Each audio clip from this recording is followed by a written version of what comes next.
నమస్తే రమగారు. నమస్తే జయ. రమగారు మంచి స్టోరీ చెప్పండి. చెప్తాం. ఖలీఫా కథలు కొన్ని రకాలు చెప్తున్నాం కదా, ఖలీఫాదే ఇంకో కథ చెప్తాం. ఓకే.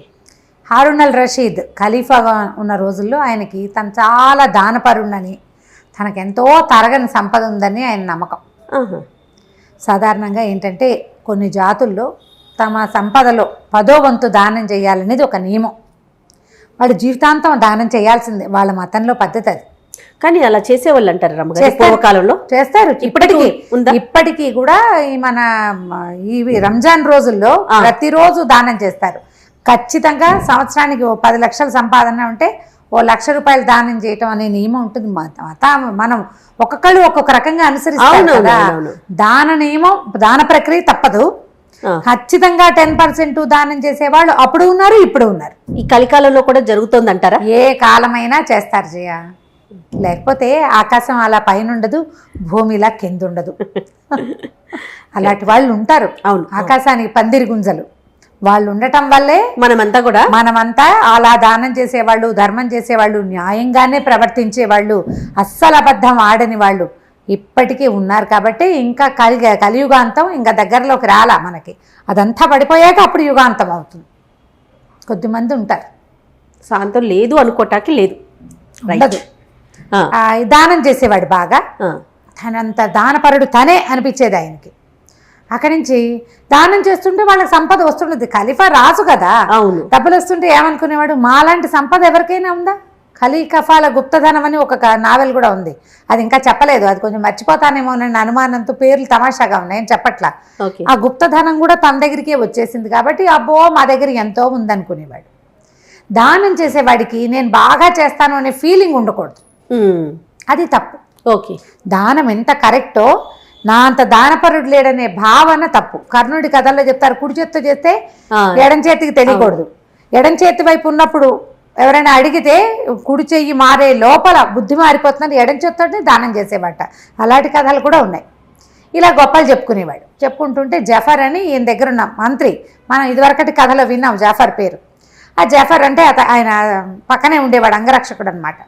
అయితే ఈ జఫర్ని ఏదో మాటల మధ్యలో, జఫర్ నువ్వు చెప్పు, నాలాంటి దానపరుడు ఇంతకు ముందు ఎక్కడైనా కథల్లో విన్నావా నువ్వు, ఇక ముందు ఉండబోతారంటే ఏలిన వారు క్షమించాలి, మీరు ఇలా చెప్పకూడదు, అల్లా ఇచ్చింది అల్లాకే ఇస్తున్నాను అనుకోవాలి. ఒకటి, మన సంపదను ఒక సంపద కాదు, మా దానం ఒక దానం కాదు. మీకంటే సంపద ఉన్నవాడు, మీకంటే దానం ఇచ్చేవాడు ఉన్నాడు, ఇంకా ఉన్నారు అనేసరికి ఈయన కొళ్ళు మండిపోయింది. ఎంత నమ్మక ద్రోహివి నువ్వు నా దగ్గర తింటూ, నాతో ఉంటూ, నా పాలనలో ఉండి నేనిచ్చే దానాలన్నిటిని అనుభవిస్తూ ఇంత మాట అంటావా అన్నాడు. మాట అంటానికి ఏముంది ప్రభు, మీరు నిజం అడిగారో చెప్పారు. బస్రా నగరంలో ఒక కుర్రాడు ఉన్నాడు, వాడి పేరు అబూ అల్ కాసిం. వాడి పేరు కాసిం అని పిలుస్తారు, అబూ అని కూడా అంటారు. వా అబ్బాయి ఎంత దానపరుడు అంటే, వాడి దగ్గర ఎంత తరగని సంపద ఉందంటే వాడు రోజు పుంఖాలుగా దానం చేసేస్తూ ఉంటాడు. ఏదో నాకు కలిగింది ఇచ్చానని దీనంగా మొహం పెడతాడు. రేపటికి మళ్ళీ దానానికి డబ్బు ఉంటుంది వాడి దగ్గర. శభాష్. ఎంత వినయశీలో వాడు. కుర్రాడు, యువకుడు, బ్రహ్మచారి, అపరిమిత దానశీలి. బస్రాలో అడుగు పెడితే వాడి పేరు తలవకుండా పూట గడవదు. మనం ఎవరితో మాట్లాడినా వాళ్ళు అబు పేరు చెప్తారు. బస్రాలో వాడి చేతి దానం తీసుకొని ప్రాణి లేదంటే నమ్మాల్సిందే, మీరు లేరు ఎవరు అనేసరికి గొళ్ళు మండిపోయింది. జఫర్ని బంధించండి అని వీడి సంగతి చెప్తారు పొద్దున అన్నాడు. ఆయన కోపం వచ్చేసింది అనమాట. జఫర్ని బంధించేశారు. ఈయన రైరేమని పరిగెత్తుకుంటూ వెళ్ళిపోయాడు. ఇంత విసుగులు ఆయన ఏం చేశాడు, తన మందిరానికి వెళ్ళకుండా జనానాకి వెళ్ళాడు. అక్కడ ఈయన భార్య జుబేదా, రాణి జుబేదా ఆవిడ. ఈయన రివరివలాడుతూ వచ్చింది, మొహం ఎర్రగా అయిపోయింది. ఆయన కోపం వచ్చేసింది. తను అవమానింపబడ్డాడు. తను ఎదురుకుండా, రాజు ఎదురుకుండా భగవంతుడిని తప్ప ఇంకోళ్ళని కీర్తించకూడదు. ఎవడో మనిషి కీర్తించబడ్డాడు. ఆయన మొహం ఎర్రగా కందిపోయింది. ధుమధుమలాడుకుంటూ వచ్చాడు. పైగా ఆయనకి ఏం బాధగా ఉంది, ఎప్పటి నుంచో తనకి నమ్మకస్తుడైన జఫరు తనకి నమ్మక ద్రోహం చేశాడు. అతన్ని బంధించాల్సి వచ్చింది. ఆ కోపంతో ఆయన చాలా ధోరణిగా వచ్చాడు. వచ్చేసరికల్లా ఈవిడేమనుకో, ఓహో ఈయన ఏదో మంచి కోపం మీద ఉన్నాడని ఆయనకి గులాబీల షర్బత్ ఇచ్చి చల్లబడతారనమాట. ఎండాకాలం పడుకోండి, ఇది రూ అఫ్జా లాంటిది, మొగలి పువ్వులు అవి ఉండే పరిమళ ఉండే ఒక మంచి తాజా షర్బత్ ఒకటి ఇచ్చి ఆయనకి కాళ్ళ కింద నీళ్ళ గిన్నె ఒకటి పెట్టించి కాళ్ళు చల్లబడేలాగా చేసి కోపం తగ్గాక ఏమిటి సంగతి అని కనుక్కో చెప్పాడు. జఫర్ ఎంత నమ్మక ద్రోహి తెలుసా, నా ముందు వాడు ఎవరినో పొగిడాడు అన్నాడు. అనేసరికి ఆవిడంది, లేకుండా ఎందుకు పొగుడతాడండి, ఉన్నాడేమో, అసలు కనుక్కోండి. బసరా ఎంత దూరం, 2-3 రోజుల ప్రయాణం, వెళ్తారు, ఎవరినో పంపించండి. వాడు అసలు బసరాలో వీడు చెప్పిన అబూ అల్ కాసిం ఉన్నాడా, కాసిం అనేవాడు ఉన్నాడా, వాడికి నిజంగా తరగని సంపద ఉందా, వాడు నిజంగా దానపరుడా, కనుక్కుంటే జఫర్ ఆ మాట అవునో కాదో తేలుతుంది మనకిను. వృధాగా జాఫర్కి శిక్ష వేయటం ఎందుకు, పైగా రేపొద్దున వీడికి శిరచ్ఛేదం చేయండి, ఇలాంటి మాటలు ఎందుకు మాట్లాడాలి, మనం కనుక్కుని మాట్లాడాలి కదా. ఇప్పుడు ఎవరో ఉన్నారని చెప్పకుండా ఫలానా ఊళ్ళో ఫలానా వాడు అన్నాడంటే నిజమై ఉండొచ్చు. దాంతో ఈయన కొంచెం చల్లబడ్డాడు. సరే ఏమనుకున్నాడు, సాధారణంగా జఫర్ ఇట్లాంటి పిచ్చి పిచ్చి మాటలు మాట్లాడేవాడు కాదు, చూడుగా చక్కగా మాట్లాడతాడు. అతను నా గురించి ఆలోచించుకుని సరే వాళ్ళెవరినో పంపటం ఎందుకు, ఆ బసరా నేనే వెళ్తా అన్నాడు. రాణిగారు 2-3 సార్లు వారిచ్చింది కానీ నేను వినేలాగలేడు. సర్లే అని వదిలిపెట్టేసి సరే ఏం చేశాడు, మర్నాడు పొద్దున ఈయన బయలుదేరి ఒక వ్యాపారస్తుడి వేషం వేసుకుని బసరా నగరానికి వెళ్ళాడు. ఓ 3 రోజుల ప్రయాణం చేశాడు ఒంటెల మీద. కొంత చిన్న పరివారాన్ని తీసుకెళ్ళాడు. ఎక్కువ మందిని, రాజుగారికి వీళ్ళు ఉంటారు కదా ఆంతరంగికులు కొంతమంది, ఆయనకి బోరు కొట్టకుండా ఉంచేవాళ్ళు, సేవకులు, తర్వాత ఏమో మన అంగరక్షకులు కొంతమంది ఉంటారు. ఈ ఉన్న గుంపుని తీసుకుపోయాడు, చిన్న గుంపుని. వెళ్ళాక బసరా నగరంలో ఓ సత్రం ఏదో తీసుకున్నారు. తన మొత్తం గుంపు అంతటిని మీరు ఒక చోట ఉండండి, నాతో ఎవరు లేరన్న సినిమా ఇవ్వాలి ఇక్కడని చెప్పాడు. సరే అది కూడా అక్కడి నుంచి ఈ సత్రంలో నుంచి బయటకు వచ్చి ఎవరో ఒక చిన్న వ్యాపారస్తుడు ఒకడు ఉంటే, చిన్నవాడు అంటే మన చిరుతిండి అవి అమ్మేవాళ్ళు అట్లా వాళ్ళు కనపడ్డారు. కనపడితే ఏమంటే ఈ ఊళ్ళో అబూ అల్ కాసిం అని ఎవరో ఒక ఆయన ఉన్నట్ట అంటే, ఆ కాసిం పేరు తెలియని వాడు ఎవడండి, రాజుగారి ఇల్లు అన్నా తెలియదు కానీ ఒక కాసిం ఇల్లు తెలియని వాడు ఎవడు ఉండడు, ఆయన చేతి దానం తినని వాడి ఊళ్ళోనే లేడు, ఇగో ఇలాగ వెళ్ళాలి అలాగ వెళ్ళాలని దారి చూపించాడు. దారి చూపిస్తే సరే ఇతను ఏం చేశాడు, ఆ కాసిం గారింటికి బయలుదేరాడు. వెళ్తే అదొక చక్కటి సౌధం, చాలా బాగుంది. లోపలికి వెళ్ళాడు. ఆ బయటికి వెళ్ళి నేను బాగ్దాద్ నుంచి వచ్చిన ఒక వ్యాపారస్తుడిని అబు గారిని చూడడానికి వచ్చానని కబురు చేశాడు. ఒక బానిసల అంతా బానిసల మయం, బానిస అని ఆడ బానిస, మగ బానిస, నల్ల బానిస, తెల్ల బానిస ఇలా పేర్లు రాస్తారు ఆ కథలో. అక్కడి నుంచి బానిస లోపలికి వెళ్ళి వ్యాపారస్తుడు ఎవరు వచ్చారంటే ఆ ఇంటి యజమాని గబగబా పరిగెత్తుకుని లోపలికి ప్రవేశపెట్టమని ఆయన లోపలికి కూర్చోలే, ఆయనే వెళ్ళి బయటకు వచ్చాడు. ఆ వచ్చిన వాడు ఒక కుర్రాడు, మంచి స్ఫురద్రూపి, 25 ఏళ్ళు 28 ఏళ్ళు అలా ఉంటాయి. చక్కగా తలతల్లాడే బట్టలు అవి వేసుకున్నాడు, మంచి కళ్ళగా ఉన్నాడు, వినయశీలుగా కూడా ఉన్నాడు. రండి దయచేయండి, మా ఇల్లు పావనం చేశారు, ఏం పని మీద దయచేశారు, రండి వాళ్ళన్న ఆతిథ్యం స్వీకరిద్దురు కానీ అని చెప్పి లోపల తీసుకెళ్ళాడు. లోపల తీసుకెళ్తే ఎంత బాగుందో ఇల్లు చాలా బాగుంది భవనం. అక్కడి నుంచి అసలు పచ్చలతోటి వాటితోటి తోరణాలు, దీపాలకు బదులు కెంపులు, వాటి మీద ఒక దీపం పెట్టారు, ఒక కెంపు పెడితే ఈ దీపం కెంపు మీద పడి ఇట్లా వెలుగొస్తుంటుందన్నమాట. లోపలంతా చల్లగా ఉంది. కాళ్ళు కడుక్కోవడానికి నీళ్ళు ఇచ్చారు. ఆ నీళ్లు ఇవ్వటం ఏంటి, నువ్వు చెబుతా నువ్వు పోసుకోమనలేదు, ఒక పెద్ద బైసిని తెచ్చి దాని నిండా చల్లటి నీళ్లు గులాబీ అత్తర్ లాంటిది ఏదో కలిపి అందులో కాళ్ళు పెట్టించారు. అక్కడి నుంచి తీసి మామూలు నీళ్ళల్లో పెట్టించారు. ఇంకోళ్ళు కాళ్ళు తుడిచారు, పక్క నుంచి గాలి విసురుతున్నారా. అసలు ఎంత బాగుందో, ఆశ్చర్యపోయాడు. ఊరిని ఏంటి ఇంత ఇల్లా, ఎవరికైనా ఇంత సేవ చేస్తారా అని ఆశ్చర్యపోయాడు. చక్కటి మంచి సుగంధ ద్రవ్యాలు వేసిన షర్బత్ ఒకటి పట్టుకొచ్చి ఇచ్చారు. ప్రయాణం ఎట్లా జరిగింది, మీరు ఏం వ్యాపారం చేయబోతారు, ఏవో 2-3 ముక్కలు అడిగాడు కానీ ఈయన సొంత వివరాలు అతనేం అడగటల్లా. ఊరంతా చూసారా, బసరా నగరం బాగుంటుంది, ముత్యాలు అవి చాలా బాగా మేలి ముత్యాలు దొరుకుతాయి మా ఊళ్ళో, ఇలా సాధారణ మాటలు మాట్లాడాడు. మాట్లాడాక ఏం చేశాడంటే ఈయనకి తినడానికి ఏవో ఎన్ని రకాలవో పళ్ళ ముక్కలు, నేనైతే నా అతిథులు ఎవరికి నేను ఇంత చేయట్లేదు అనిపించేసింది దీనికి. ఖలీఫాకి 3-4 రకాల పానీయాలు పట్టుకొచ్చారు. మొదట సేద తీర్చడానికి ఒకటి ఇచ్చారు. అక్కడి నుంచి ద్రాక్షతో ఖర్జూరాలతో చేసిన రకరకాల డ్రింకులు తెచ్చారు. అన్నిటికీ పేర్లు చెప్పారు, మీకు ఏది కావాలంటే అది తీసుకోండి, కావాలంటే అన్నీ కూడా రుచి చూడొచ్చు, ఇవేవి ఒకటికొకటి విరుద్ధం కాదు. అక్కడి నుంచి తర్వాత ఏమో పళ్ళు పట్టుకొచ్చారు, తినుబండారాలు పట్టుకొచ్చారు. అసలు ఒక తెచ్చిన మనిషి తెచ్చింది తేకుండా తెచ్చేస్తున్నారు మనుషులు.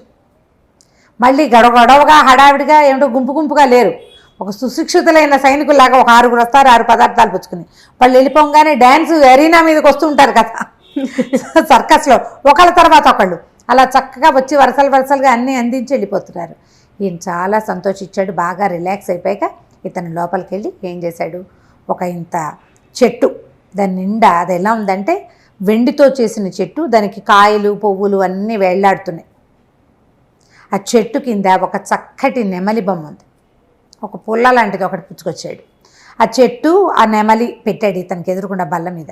తన చేతిలో ఒక పుల్ల పెట్టుకుని ఆ పుల్లతో ఆ నెమలిని అట్లా కొట్టేసరికల్లా ఆ నెమలి గిర్రమని అలా తిరగటం మొదలుపెట్టింది. ఆ చెట్టు చుట్టూ తిరుగుతుంది. అది తిరుగుతుంటే అది పింఛం వీడుస్తుంటే దాని లోపల నుంచి రకరకాల సుగంధాలు, ఎన్ని రకాలు, ఎంత బాగుందో.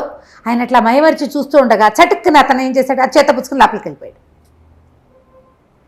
నువ్వు ఒక వస్తువు చూపించావు, నువ్వు పూర్తిగా చూసి ఇదంతా ఏమిటి కనుక్కునే లోపల అవతల వాళ్ళు తీసిస్తే నీకేమనిపిస్తుంది? అదే కదా, ఆశాభంగంగా ఉంటుంది. నేను తెలిపాడు, ఇదేమిటి అతిథిని ఇట్లా అవమానిస్తాడా వీడు అనిపించింది.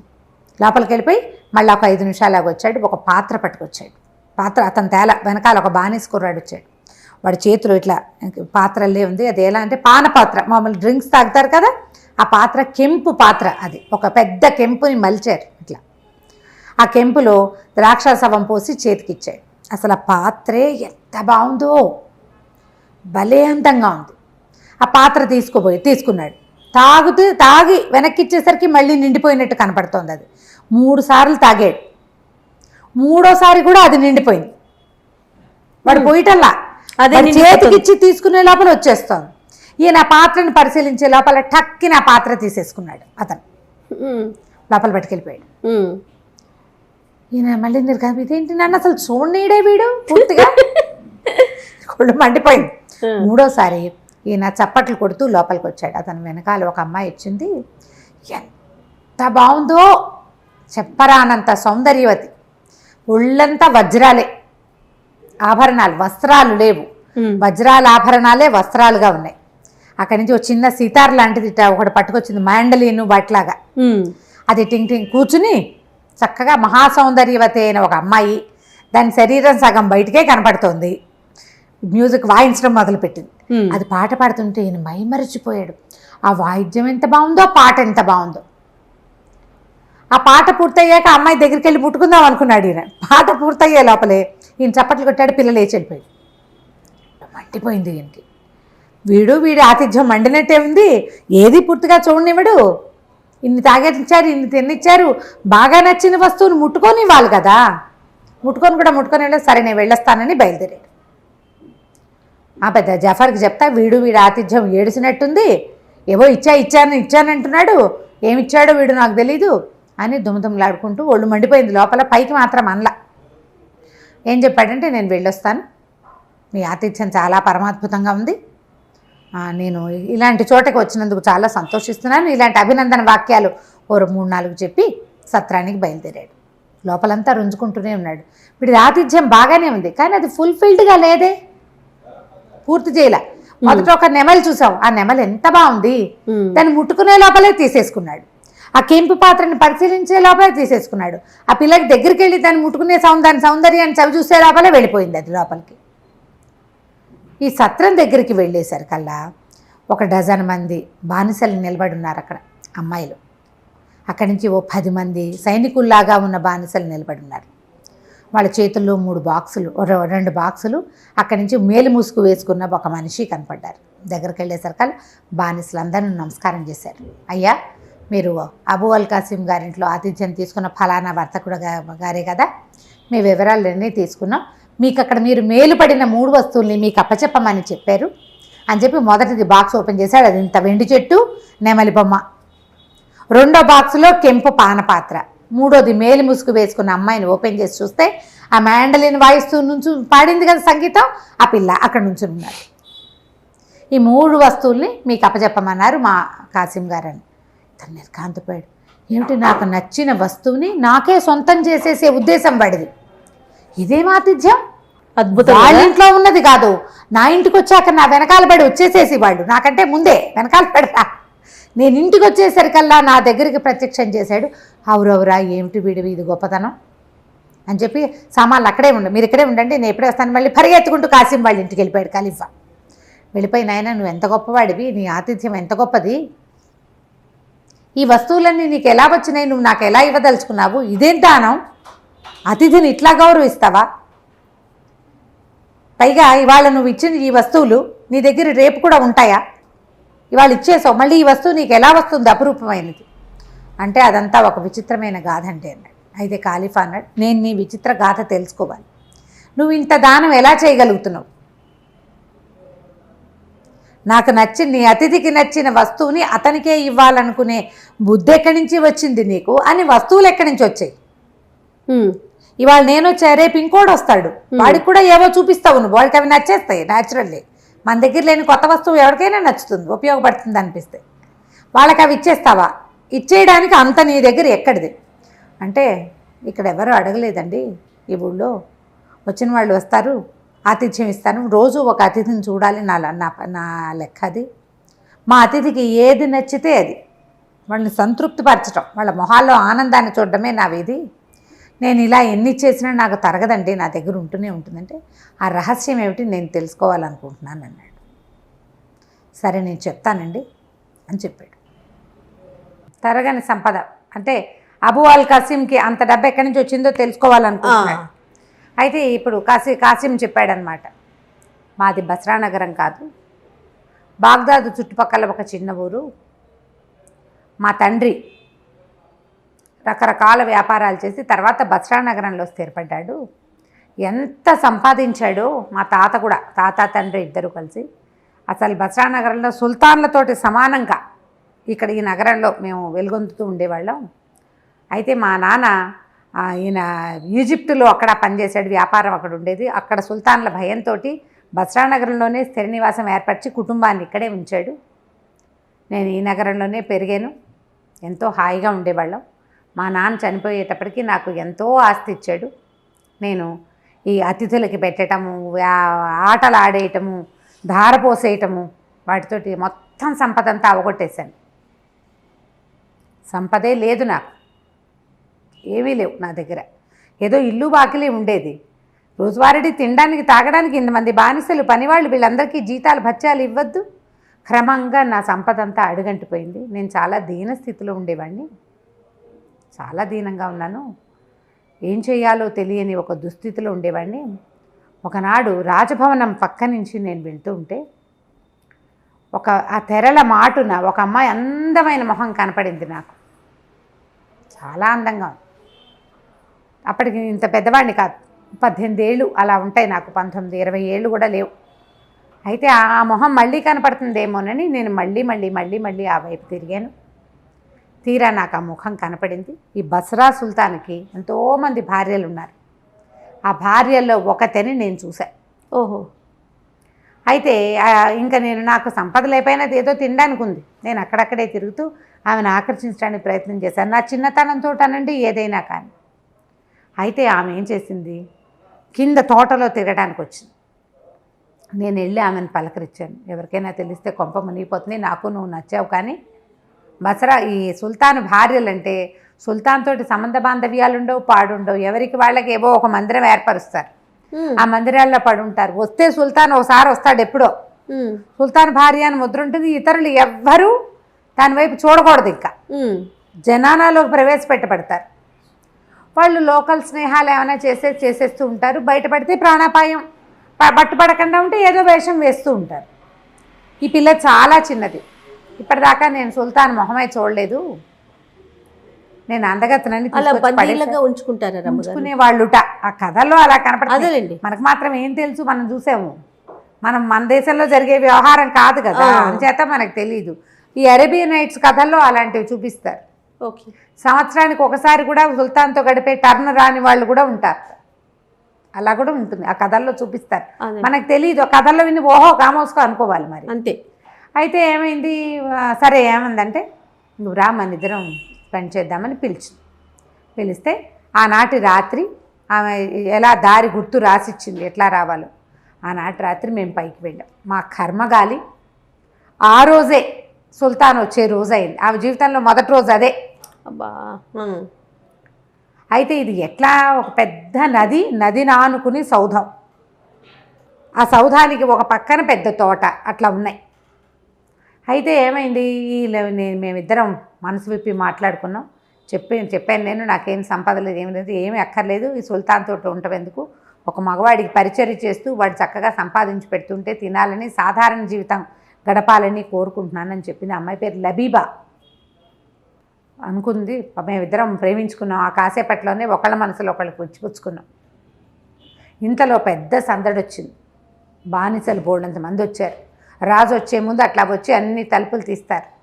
ప్రతి గది తలుపు తీయబడుతుంది. ఈ అమ్మాయి గది తీయబడింది.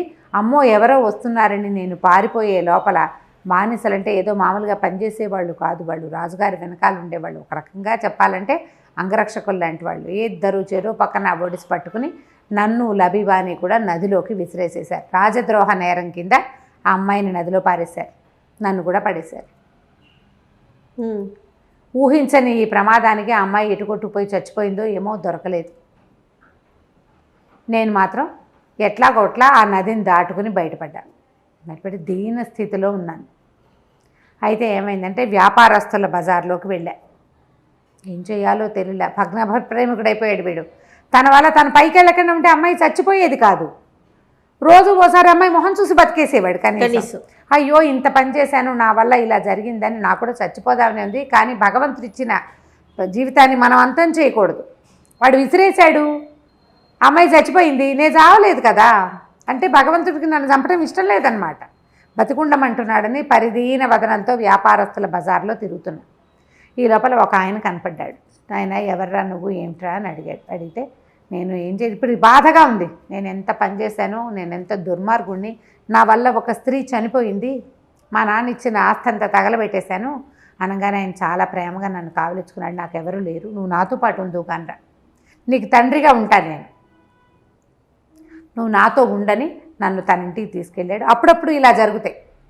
మనం ఒకళ్ళ మరణాలకి కారణమవుతాం, అలాగే ఒకళ్ళ అభ్యున్నతికి కూడా అనుకోకుండా మనం కారణమవుతాం. ఇప్పుడు ఆ అమ్మాయి చనిపోకపోతే నువ్వు నా దగ్గరికి చేరేవాడివి కాదు. చూసావా అమ్మాయి నీ ఉన్నతికి కారణమైంది అని నన్ను ఒప్పించాడు. నేను ఆయనతో పాటు ఉన్నాను. 3 సంవత్సరాలు ఆయనతో పాటే ఉన్నాను. ఆయనకి ఎంతో సంపద ఉంది. ఆయన వ్యాపారం ఏర్పరచడం అన్నీ నేర్పించాడు. ఆయనకి చావు మరణకాలం వచ్చినప్పుడు ఆయన చెప్పాడు, నాయన ఈ సంపద మనకి తరగని సంపద ఉంది. ఈ సంపద మనకి ఎట్లా పెరుగుతుందంటే నిరంతరము దానం చేయాలి, ప్రతిరోజు అతిథి పూజ చేయాలని తన సంపద అంతటినీ నాకు అప్పచెప్పాడు. ఆయన మరణించాడు. నేను ఆయన కొడుగ్గా ఉండిపోయా. రోజు ఇలాగే దానం చేస్తా. క్రమంగా నాకు ఈ డబ్బు ఎక్కడి నుంచి వస్తోందన్న అనుమానం మొదలైంది. ముందు ఒక సైనికాధికారి వచ్చాడు, ఒక అధికారి, చిన్న అధికారి వచ్చాడు. ఈరోజు దానం చేసేవాడి దగ్గర డబ్బు ఎక్కడిది అనేది ముందు మనం ఎదిరించి ఏదైనా ఒక రిపోర్ట్ వెళ్ళాలంటే ముందు చిన్నవాడు కదా వచ్చి చూస్తాడు. చిన్నవాడే పెద్దవాడికి ఇస్తాడు. ఈ చిన్నవాడు వచ్చాడు. వచ్చినప్పుడు ఏం చెప్పాడంటే, మా ఇంట్లో ఒకే ఒక ఆవు ఉండేది, ఆ ఆవు కూడా తిండి లేదు, ఈ మధ్య చచ్చిపోయింది, మాకు రొట్టెలు లేవు, పాలు లేవు, ఆవు లేదు అని చెప్పాడు. సరే నీకు రొట్టెలకి ఎంత అవుతుంది, ఆవుకి ఎంత కావాలి, నీకు ఎంత ఆవుకి కొనుక్కోవడానికి ఎంత కావాలి అని అడిగాను. 10 వరహాలు ఉంటే చాలు అన్నాడు. ఏమిటది, లంచం అనమాట. 10 కాదు 100 ఇస్తా, నెలకి 100 వరహాలు ఇస్తాను, తీసుకెళ్ళు, నువ్వు ఎక్కడుంటే అక్కడికి మీ ఇంటికి పంపిస్తా, ఈ దానం ఎక్కడి నుంచి చేస్తున్నానో నువ్వు అడగద్దు అని చెప్పాను. సరేనన్నాడు. అప్పటి నుంచి ఇప్పటిదాకా వాళ్ళ ఇంటికి ప్రతి నెల 100 వరహాలు వెళ్ళిపోతాయి, వాడి పని అయిపోతాం. అక్కడి నుంచి ఒక కాజీ గారు వచ్చారు. నాయన ఏం పుణ్యకార్యం చేయాలి, ప్రతివాడికి తన దగ్గర ఎంత ఉంటే అందులో 10వ వంతు దానం చేయాలని చెప్పాడు.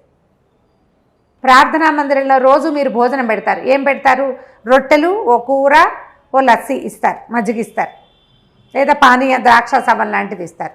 రొట్టెలు ఒక కూరయే కాదు, రొట్టెలతో పాటు 2 కూరలు, ఒక పప్పు, ఒక తినుబండారం తీపి, ఈ ద్రాక్షాసవం ఏదో ఒక షర్బత్ కాకుండా ద్రాక్షాసవం నేను ఏర్పాటు చేస్తాను.